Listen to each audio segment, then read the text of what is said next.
I'm in Kurt's group. I'm a research IT business analyst.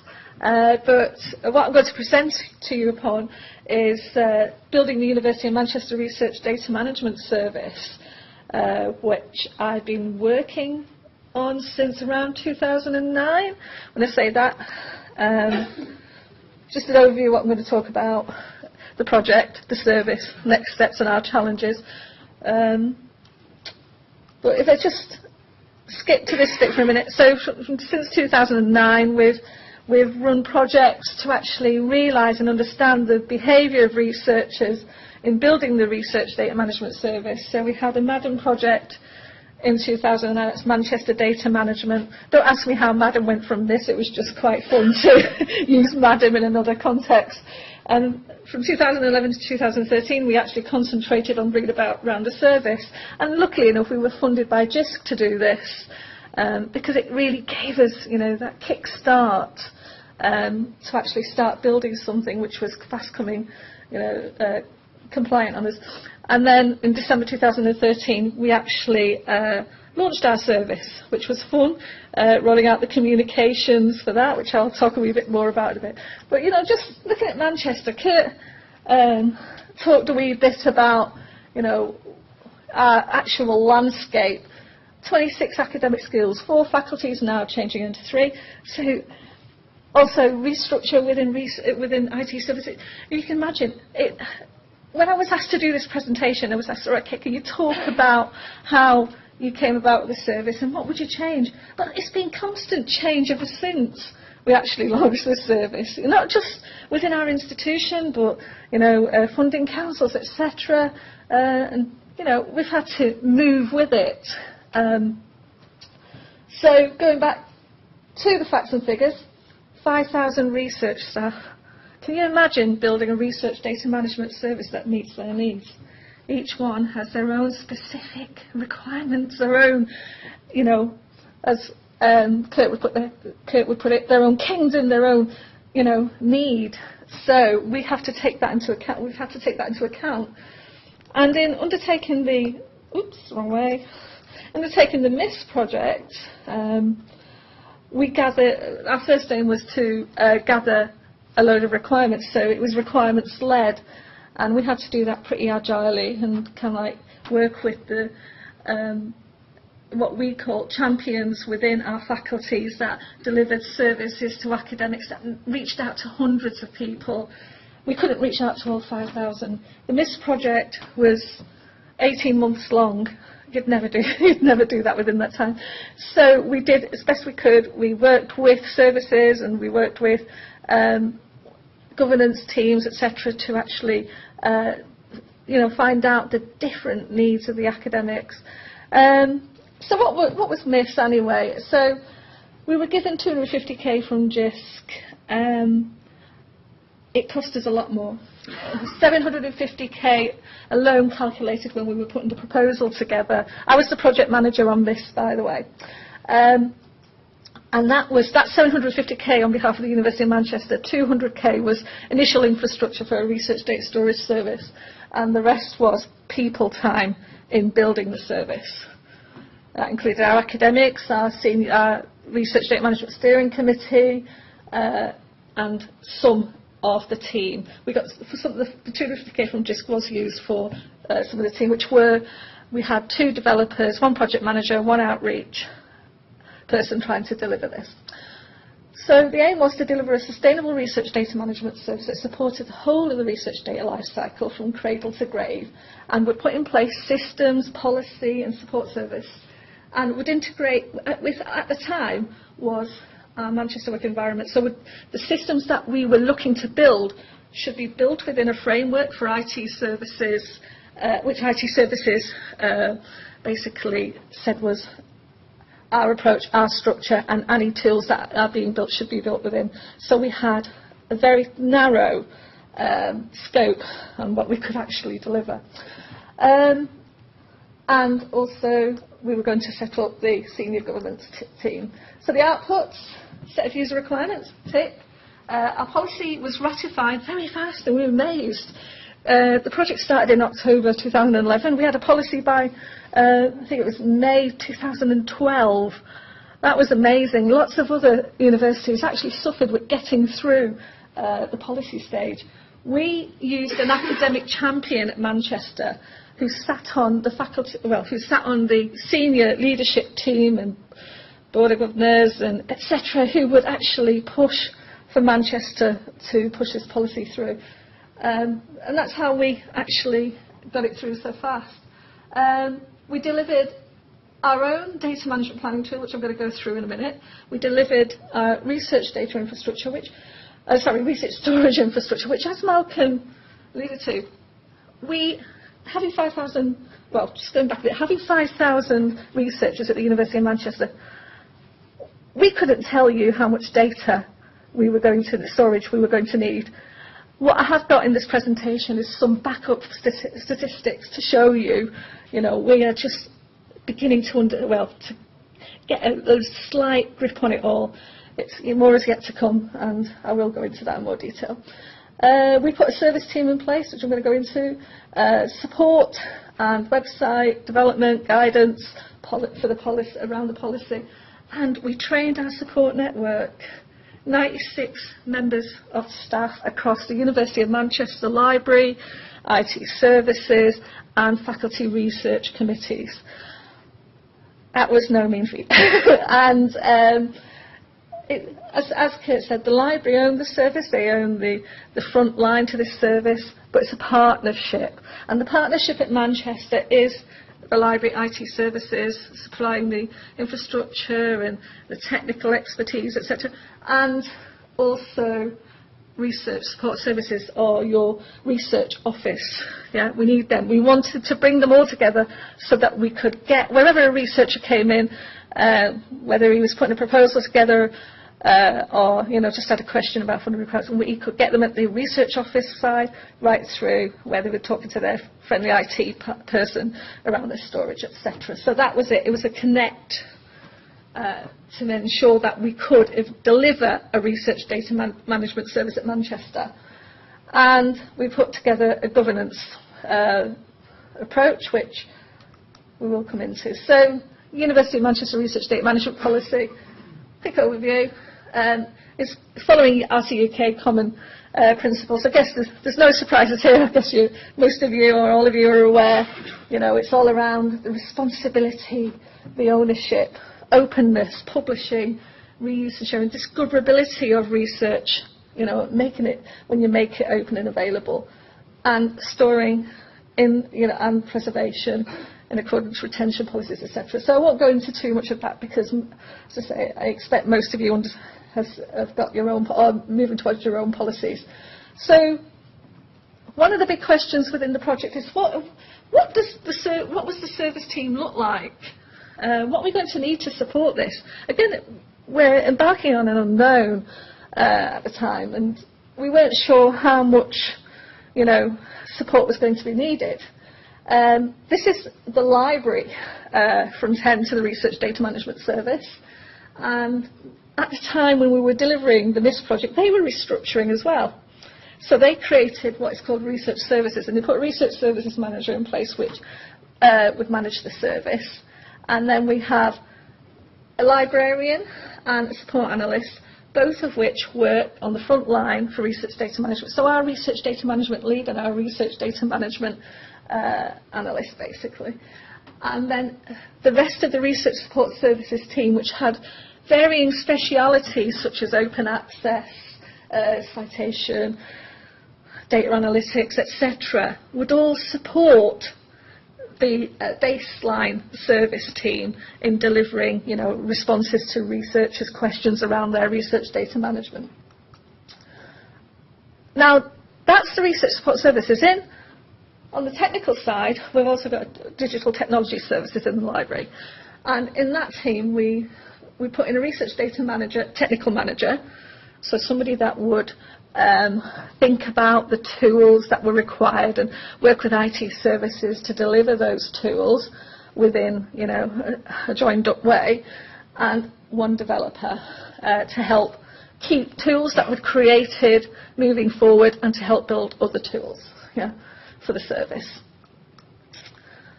The service partners, I've mentioned that the IT services, library and research support services work together, and this basically breaks up a wee bit more of what that support network looks like.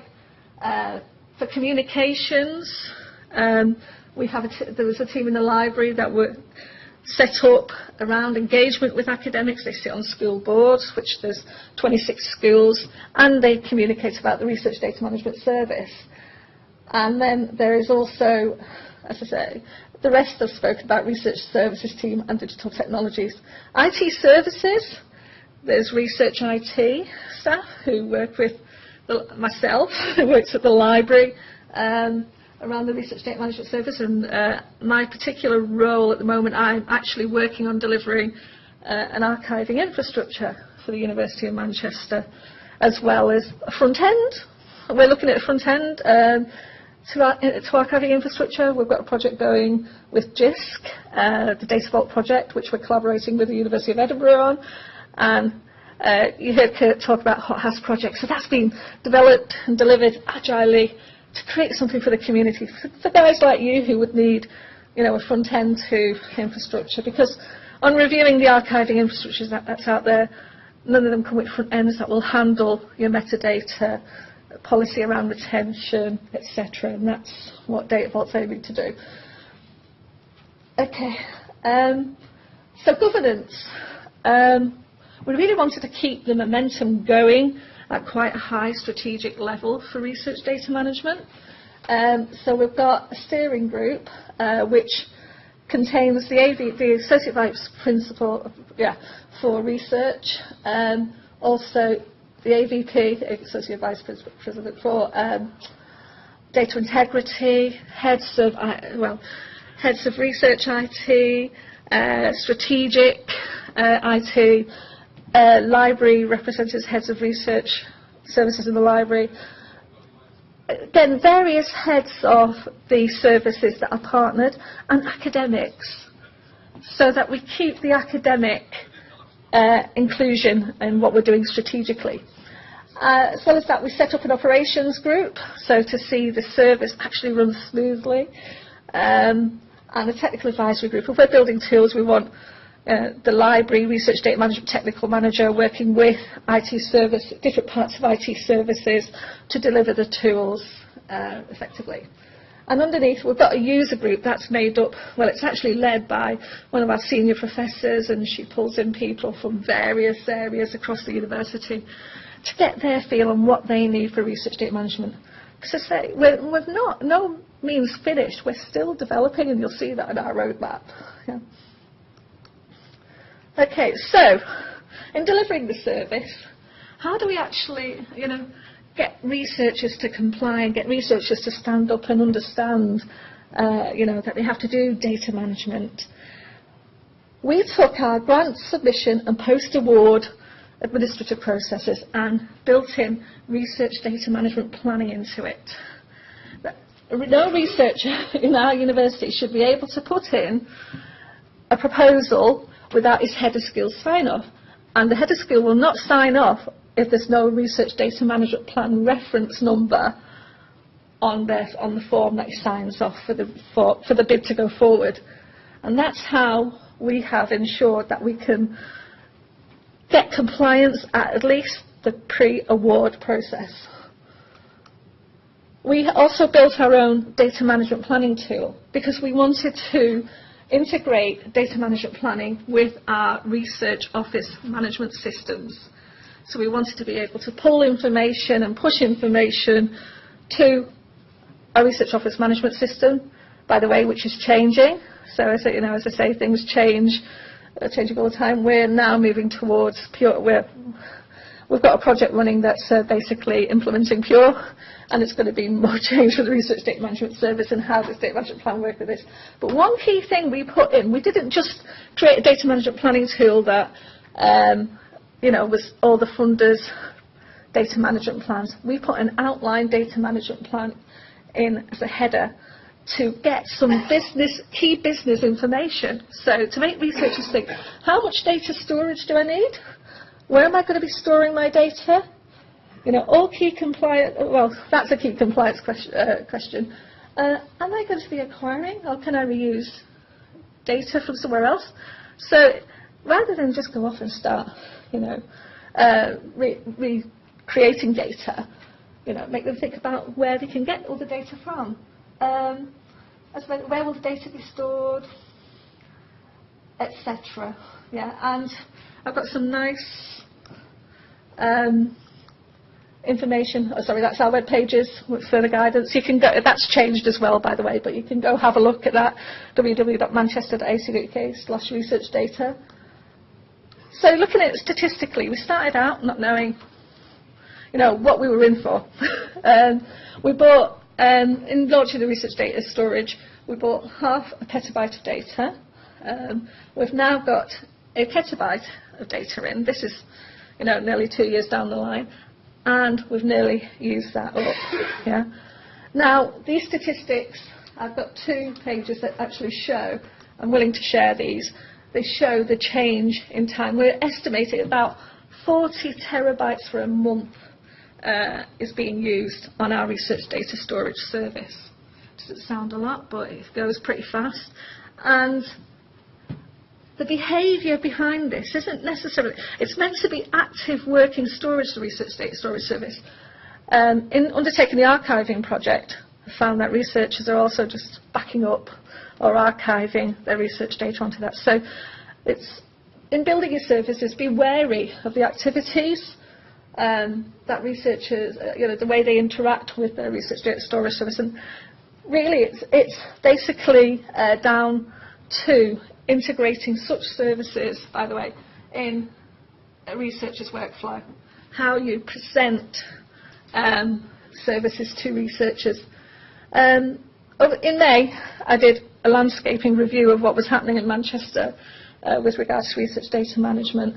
And as Kurt mentioned before, it's very hard to get the message out to everybody. It was amazing how many people said they didn't know about the research data storage service, even though it's been around since 2013, and it's been available, and the faculty, IT staff, and it's been communicated. We had a fantastic communication plan for the research data management service, which, as I say, meant we went out, we spoke to all 26 schools, we did paper mails, we did road shows, we did e-update, president's messages, etc. And still we get people saying, what's a research data storage service? So I think one lesson learned from launching the research data management service is that, just keep communicating, don't stop. Yeah. Okay. So just, a little bit of info on some of the actual statistics that come out. In launching the service, data management planning was the key questions coming into to the service desk. Researchers really needed hand-holding in research data management planning. They really needed key text that they could reuse if possible. And in our data management planning tool, we actually we added all this information in so that we could reduce the amount of requests into the service desk. However, maintaining our own tool has been no mean feat, and we're currently reviewing the DCC tool, which has basically advanced a hell of a lot since we first built our tool, and can integrate to a point. But one thing that's nice about our tool is that we can actually get administrative reports, and we find that to build dashboards like this is important. I think if you catch Masood later, he's running an interesting research data spring project as well around reporting and dashboard type information. Okay, so research data storage service strategy. University of Manchester researchers should use that for their research data. Yeah. I thought it'd be good to present you with some figures about what researchers are putting on their outline data management plans. How much storage do I need? We offer, at the moment, a very generous 20 terabytes to our researchers per project, free of charge. confidentially within this room, it's changing, it's nodding at me, and it's about to be communicated to our researchers, so please don't pass it on yet, but let the communications go out, because we're reducing that to 8 terabytes. Yeah. After reviewing the figures that have gone through the outline data management plan and what is being used, the usage of the research data storage service, we have over 3,000 data management plans now in our system since January 2013. The research data storage service overall usage is up, changes 152% in the Faculty of Life Sciences. Little secret, they moved everybody off their central SAN, so we're winning. We've got everybody on a central research data storage service off faculty storage and there. Humanities is a wee bit it's different. It's not using the research data storage as much, but again, that is possibly a communication which we need to pick up on. So all these figures that we're actually quoting here have come out of the research data management landscape, and we're going to be revisiting why things aren't happening. I think that's the key thing to do within a service. So another thing, in the outline plans, researchers are asked to say where they're storing, which repositories are they using. Only 31 plans out of 2,863 at that time said they were using a sustainable repository. That to us is a repository that is backed by a funder, has clear policy around what happens to that data, should the repository have to shut down, there's an exit strategy, it ticks all the right boxes. And 409 plans actually say they're going to use other repositories for storage.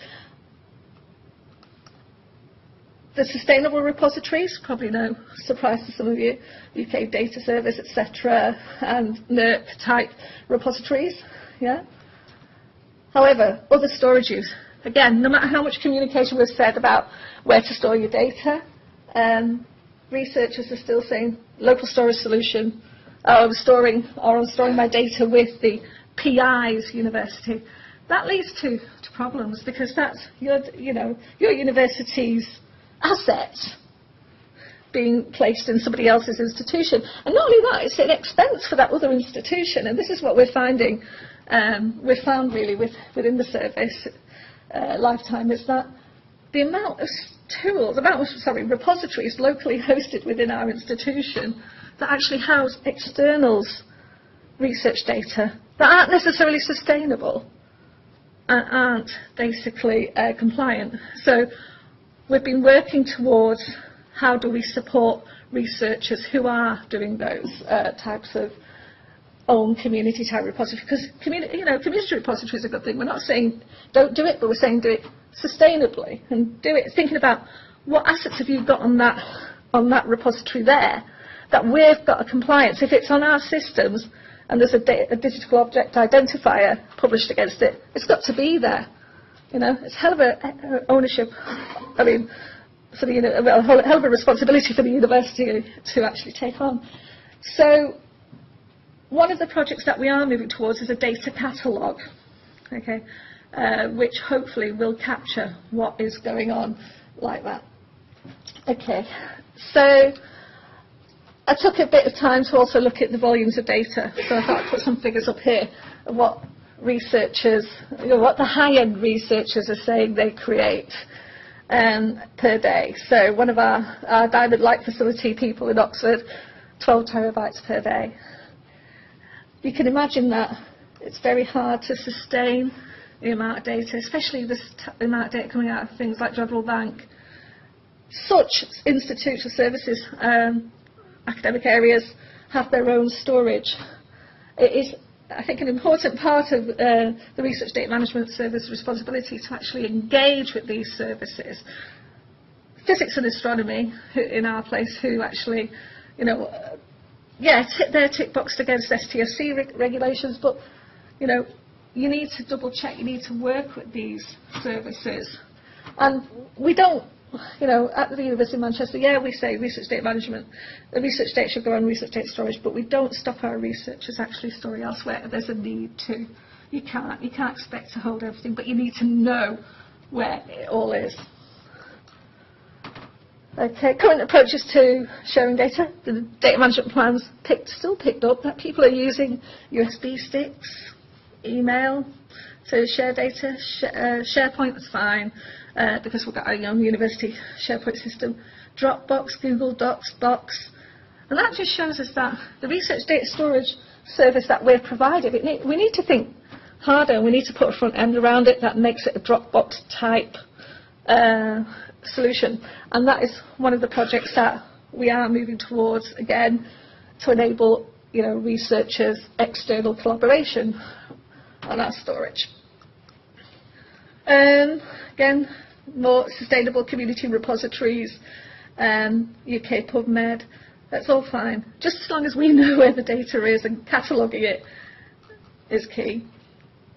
Publishing data, we've got our own institutional repository, eScholar, which can host only so much data, because originally it was created for papers, and I guess a lot of you will have come across similar issues. We are revisiting that and looking at CRIS being our data catalogue and having a repository off the back of that holds the data. Interestingly enough, some of our researchers reported that these external services, which a lot of our academics like to use, ain't necessarily doing that much better. There is limits on the amount of data they can put in there. So there's no surprises. And this is our revised roadmap.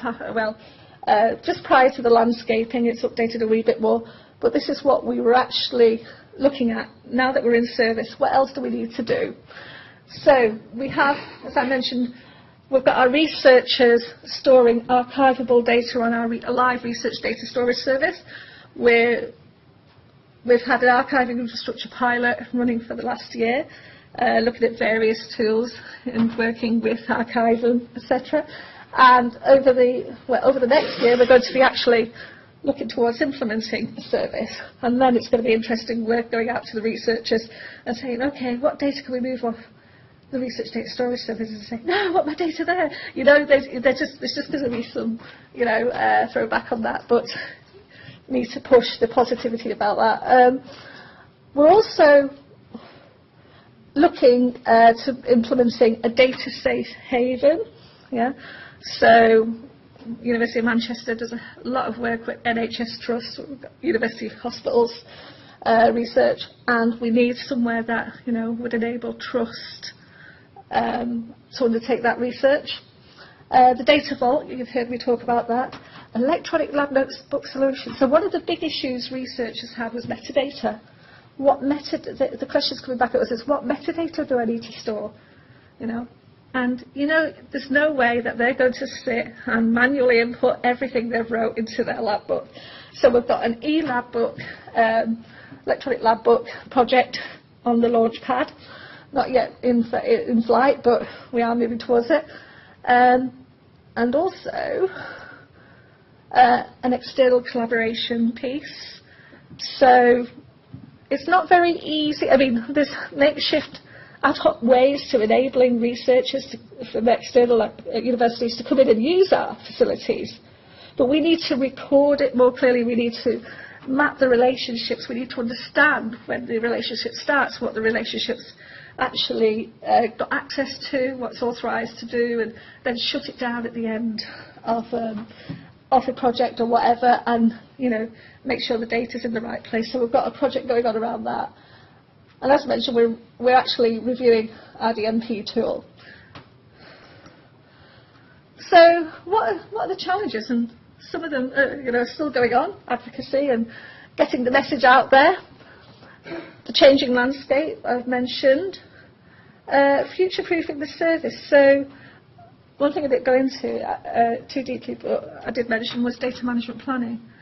It was taking up a hell of a lot of time, and there's troughs and peaks, and we're beginning to get some statistics now on what our expectations are data management planning wise, queries to the help desk, and it's around summer, even though it's quiet, June to the beginning of September, it's about 40 to 50 requests for help in those 3 months.